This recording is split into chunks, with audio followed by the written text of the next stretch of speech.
फरमाइश तू पटेल जी के नाच, नहीं त ले जइहे टांग के।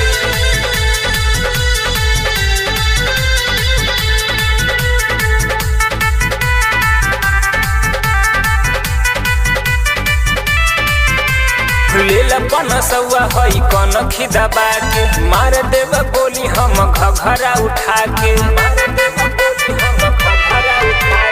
लेला पनसौआ हई कन खिदा बाके, मार देव गोली हम घघरा उठा के। हई यही गाँव के बाहुबली तू बुझेलू का कुर्मियान के। फरमाइश तू पटेल जी के नाच, नहीं त ले जइहे टांग के। फरमाइश तू पटेल जी के नाच, नहीं त ले जइहे टांग के, नहीं त ले जइहे टांग के।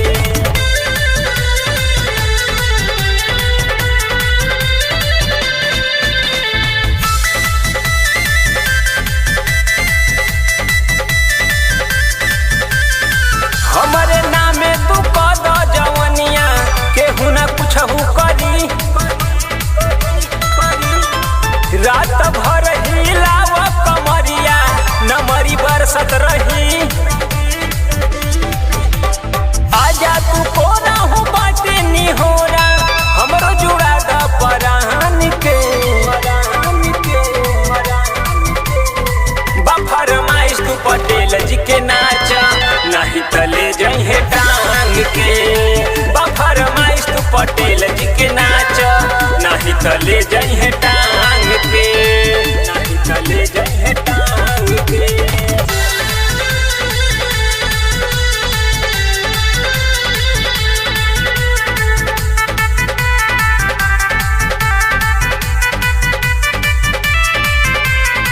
रखिला हम हथियार ये धनिया, गोली चली यहाँ। हवे चंदन पटेल कयरिया, जैबू तू बोल कहाँ। नाचेलू पजरा उठाई के घघरा, डाटेलू सतीश कुर्मियान के। फरमाइश तू पटेल जी के नाच, नहीं त ले जइहे टांग के। फरमाइश तू पटेल जी के नाच, नहीं त ले जइहे टांग के, नहीं त ले जइहे टांग के। अरे पटेल जी के आगे कोई टिकल बारे।